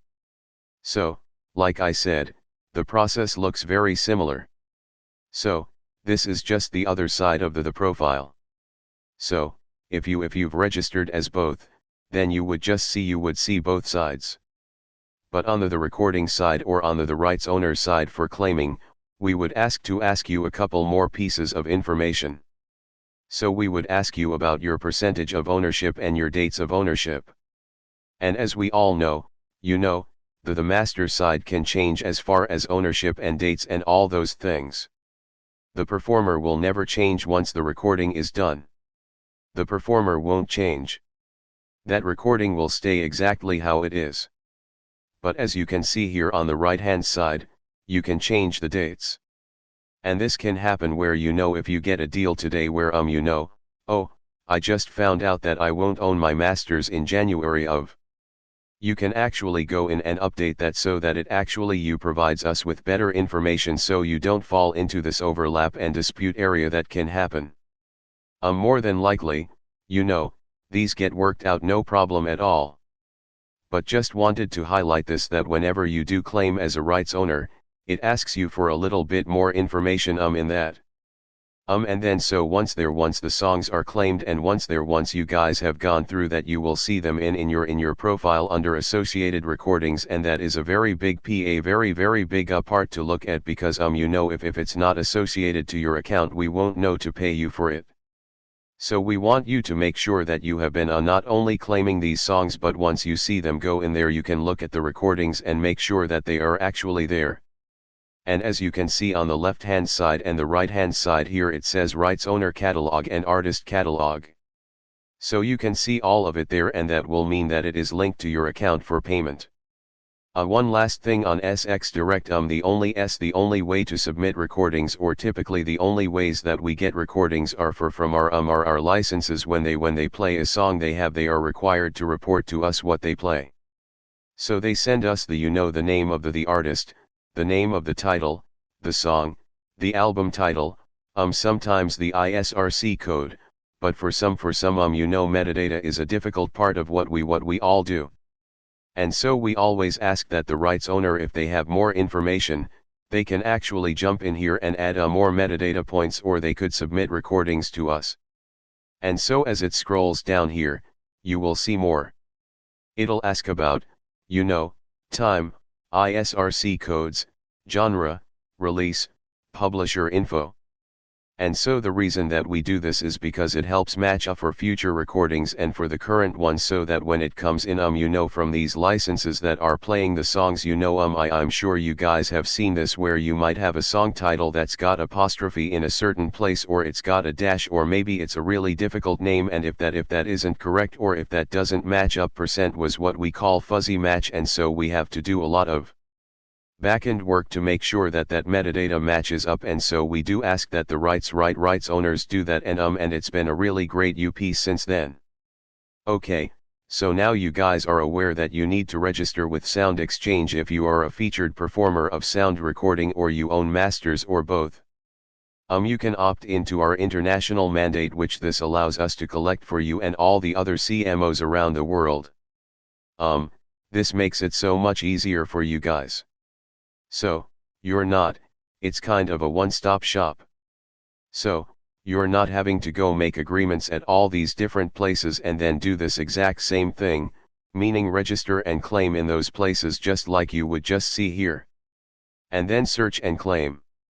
That is probably one of the biggest places that I see many artists or their teams leaving money when they say, oh, there's all this money there. What I see is that people have registered, but they haven't claimed their recordings yet. And it happens over and over and over again, which gives you the ability to earn and receive royalties. So I have 2 slides left. Bear with me for a second, but I did want to highlight these for you guys. As I said, we are based in DC, and one big thing that we talk about a lot is making sure that creators of all are getting fairly compensated for their work. And so one main thing that we've been focusing on a lot is American Music Fairness Act. This is actually a pretty fascinating part of the music industry is that so much of our royalties and rights are determined by congressional acts. And so, right now in the United States, we are one of 4 countries in the world that do not pay featured, or we don't pay the performers or the musicians or the vocalists or the owners of sound recordings for terrestrial radio airplay, only for the satellite internet radio, that what we've been talking about. And that puts us in the company of Iran, North Korea, and Cuba. And so, it's a really bad list of places to be in. And it's been a carve-out that radio has had for since the very beginning. But, it's actually been something that many artists have been gone to the hill with us and gone in support. We had Gene Simmons from Kiss go to the Senate this past December. We had Randy Travis a couple years ago testify for us in the House. We also sent this letter to Congress where we had all these artists listed here had signed on in support of this. And so if you guys would like to learn more about that, you can scan the QR code here and check that out. But that is a primary thing, and one thing I will say is, as far as international goes, like I said, we're one of 4 countries that don't. Every other country that does do this, they don't necessarily always give you national treatment. Meaning, they will collect the money and then keep it because American businesses do not pay their artists. So, if you're played in France or something like that, they will still collect the money just like they normally would, but because we're American and we don't collect for their French artists, they will keep the money that's left over there. And so the estimates are between $1 million a year of American artist money are left in these international markets. And so even just the ability to open this up is something that we've been focused on and fighting for a long time. So anyway, learn how you get involved. And one last slide here, I just wanted to say that actually this year I think there is a copyright royalty board proceeding. We are trusted advocate on that board. Our goal is to increase those royalty rates anywhere that we can. As you can see here on the chart, back in where it started it was %, now it's all the way up to %. So, it's gone up quite a bit. We're very excited about that, but we obviously always think that creators can continue to get more value, as it needs to get back to the original creators, not just the people that are around it. And in addition to that, we will routinely audit these DSPs and initiate a litigation for to recover unpaid royalties where necessary. So really just want to say, we are here for the artist, we are here for the performers and for the master owners. I know that this is a confusing part of the business, but I want you guys to kind of pull it back a little bit, and it's more about which hat am I wearing and when. And I know Cassandra can speak to this as she's done all types of different sides, but I really want to highlight that. A couple of emails up here. We have a webinar series that you guys can check out, soundchange.com/webinars. We also have accounts at soundexchange.com. This is our customer service email. So, if you do have questions, feel free to drop them a line. There's also a how to quick guide here. It's kind of a one-sheetish where you can it's basically everything I just went over, but it's easily shareable. The idea is that you can kind of hyperlink into it and kind of understand what am I looking at, what do I need, and then you can share it with friends because, part of this is really about the community involvement. And I know before we started it was that was a big part of this conversation, was making sure that we're out there, making sure that you guys are understanding, or at least getting the education that we can give you, and that we're doing our best to get to you guys. So, I think that's all I got for you guys on that. Awesome. Thank you, Mark. Yeah. So again guys, I'm seeing a couple questions flying around in the chat and the Q&A. There will be a replay sent out to you. So if you're here, it means you registered for this and you will receive the replay in your email from the MLC.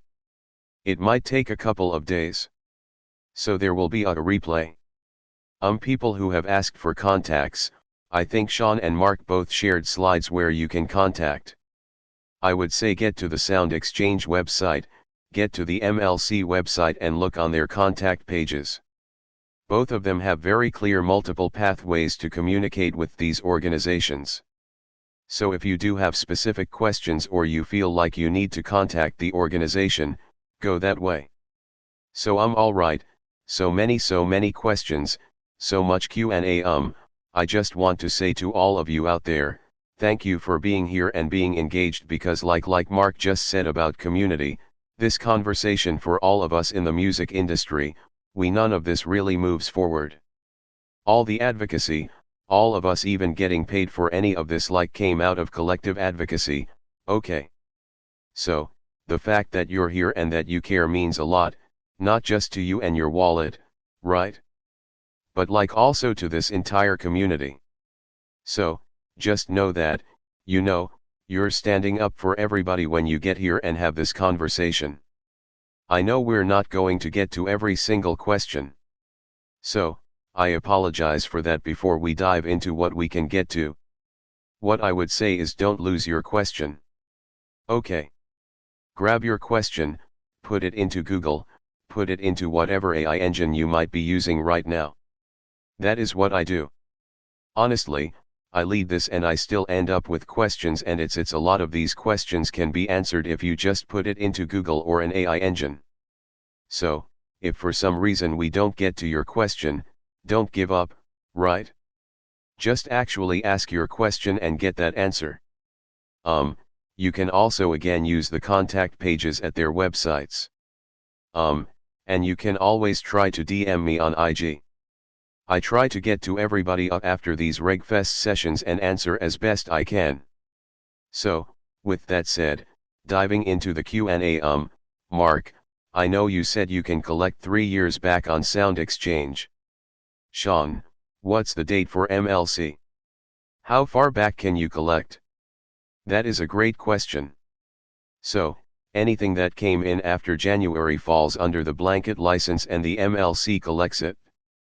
So, if you have uncollected usage dating back to January, come to the MLC. We will at least have that.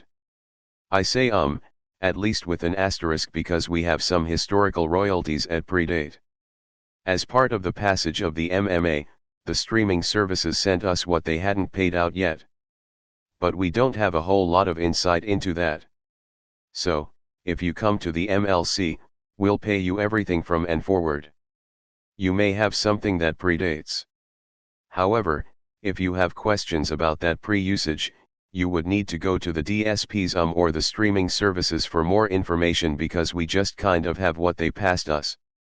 That's kind of the best summary I can give. Thanks. So for both of you, if there are multiple writers involved in a song, can one person register everyone's share, or does each individual have to go in and register their own percentage with your organization? Go ahead, John.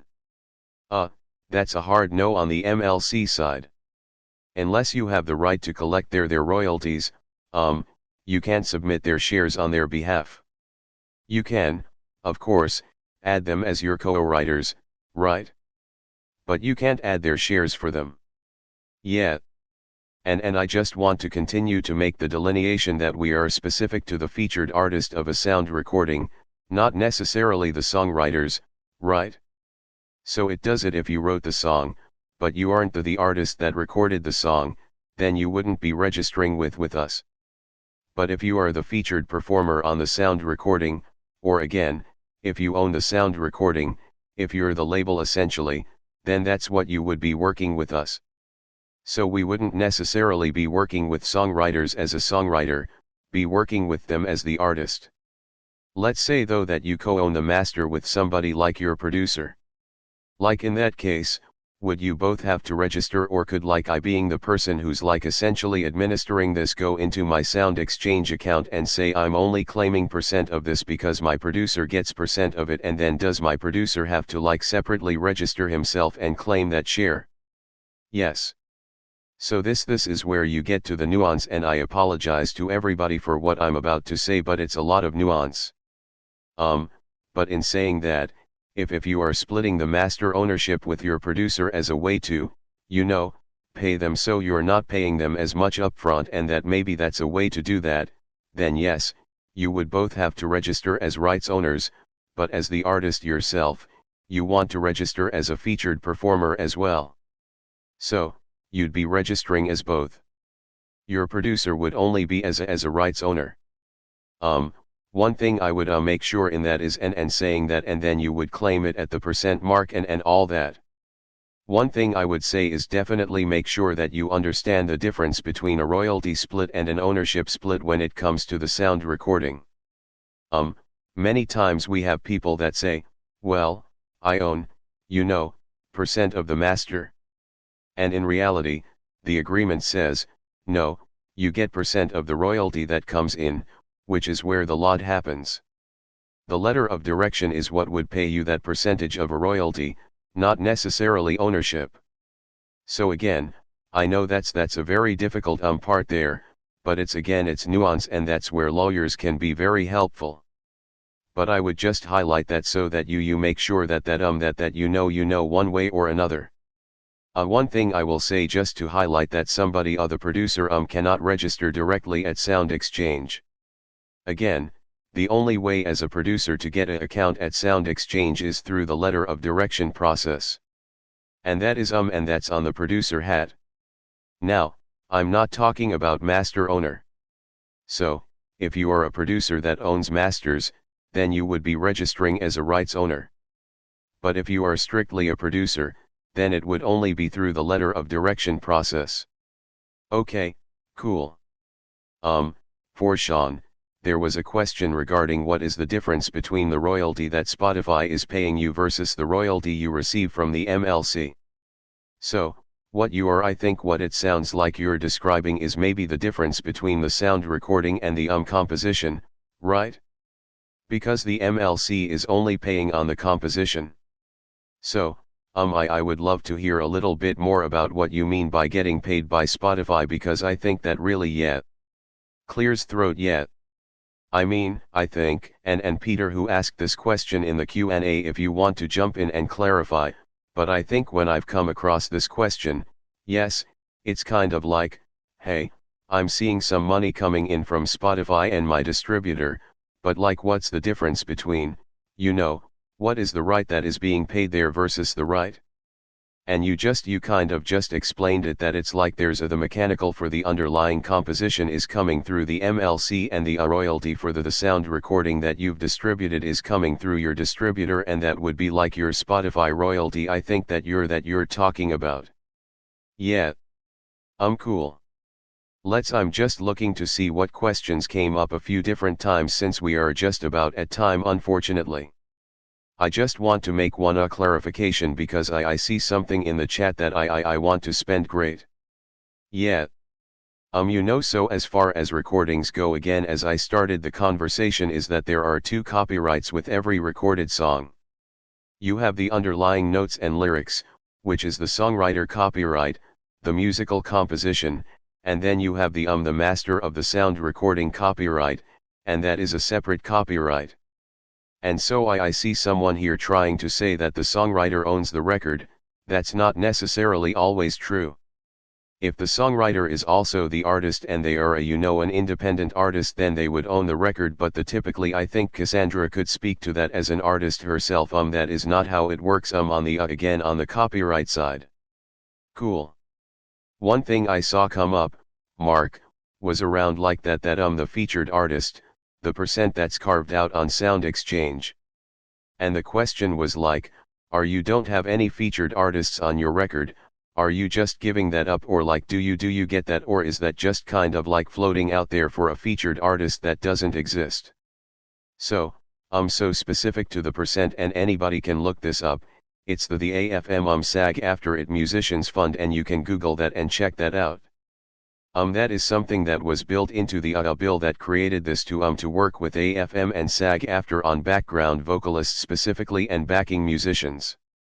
And so that actually that percent is mandated to go to those organizations.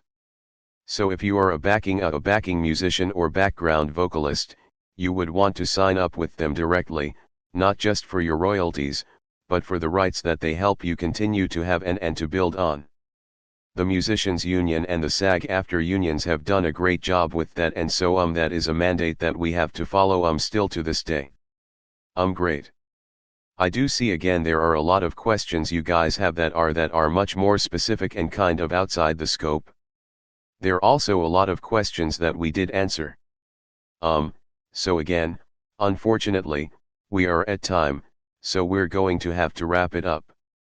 But I really recommend that you guys take your question and don't let it end right here. Tack on another minutes to the session for yourself. Hop onto the internet, hop onto whatever AI engine you might be using right now. Put your questions in. To be honest, a lot of that information is going to come back like really clear for you. I think what can be a little confusing too in these conversations is just that because there's so much nuance that your case, like all the questions you guys are asking about your specific case, is so specific that it's going to be hard to answer that obviously for hundreds of you here today between Sean and Mark and I, which makes me sad because I know that you guys have so many questions. That said, I do want to say thank you to Mark and to Sean for being here. Again, I want to say thank you to the MLC for supporting RegFest in general. This is an event that we do a couple times a year. We will have another session coming up in partnership with Women in Music in September. So, we're excited for that. Watch your email for an invitation to that. If you signed up for this webinar today, then you will be getting some invitations to upcoming MLC events. So, you should see that coming up. Right, last thing before we go, guys. Is there anything specifically coming up in your universes that you want to flag for people to sign up for or be aware of? I'll just say to plug it one more time. We have our webinars as well. So, if you guys do want more detailed information about what we do, I did one on international royalties. We've done one advocacy. We've done one at LOD specifically. We've done one on A. So, you guys should check that out. soundex.com/webinars. We have our YouTube page. And then, yeah, to echo Cassandra's point, this stuff isn't always straightforward, but try not to make it overwhelming. I've had these conversations with so many artists, again, coming from the management field. They'll, and I appreciate this, but, it's kind of like I always ask, what's the furthest you've driven for one show? And they always say like hours or hours. I'm like, alright, great. Take hours over the next month and just split it up and just spend some time working on this and you will never forget it. And the compounding interest on learning this stuff early is so important, and it'll help your entire circle. It help all of your community, and it's really important to do. So I just want to encourage you guys, and so Cassandra, thank you for having me again. Yeah, my pleasure. Sean, anything coming up? I will kind of also plug our schedule of upcoming webinars. You can find that on our website at themlc.com. I'm actually hosting one just this upcoming Thursday. If any of you are MLC members and you are looking to get into how to interpret MLC royalty statements, that's just one of many that we host on a very regular basis, because so much of what the MLC's kind of mission is transparency and education as well. It's selfishly my favorite part of the job is to talk to all of you. So, take advantage of my time and come talk to us. Come, learn from us and join us at any one of our upcoming webinars, of which there are a lot. So, check our website. Great. Cool. Guys, again, my name is Cassandra Kinski. I am a songwriter and artist in the trenches right alongside you. And I led Reggae Fest because I really believe in empowerment, education, and most importantly, getting us paid properly. So, if you happen to be in New York City, I am playing a release show on Saturday night at the Club Drum, which is down in the East Village. That is for my single To Her, which just came out today with featured artist Rachel Sage. So, you can bet I will be going in to do all of my registrations. You know, with all this nuance of featured artists and songwriter splits and all of that. But yes, if you happen to be in New York on Saturday, that is the TH, come out to Drum. Would love to see you. Would love to celebrate with you. Really appreciate all of you for being here. Thanks again to Sean from the MLC, Mark from Sound Exchange, and all of you guys for being a part of this conversation. We will see you next time and have a great day. Take control of your royalties with RegFest, presented by the MLC. Join award-winning songwriter and artist Cassandra Kubinski, the MLC's Sean McNamara, and Sound Exchange's Mark Rucker in this free online webinar on Tuesday, June. This webinar is designed for songwriters, artists, producers, and right shoulders who want actionable guidance to maximize their royalties from both the MLC and Sound Exchange. You'll learn how the MLC and Sound Exchange work, who they pay, and whether you need to register your songs and recordings, how to register your songs and recordings to make sure you collect every dollar owed, the difference between streaming mechanical royalties, for your songs, and digital performance royalties, for your recordings, and more. Whether you're just starting out or managing an established catalog, RegFest gives you everything you need to know to collect what's yours. If you need additional help, send us an email, chat, or give us a call. The MLC support team is available Monday, Friday, A.M.P.M.C.T. You're an MLC member, now what? The MLCK subscribers becoming a member of the MLC is the first step toward collecting your streaming royalties. But what's next? As a member, you'll want to learn how to register your songs and use our claiming and matching tools. Tune into this webinar for an overview about how these next steps will help you get paid all the royalties you deserve. Disclaimer: this video was uploaded to the MLC's YouTube channel on // Some content may no longer be accurate or up to date. For the latest information, please visit themlc.com or reach out to our support team with any questions.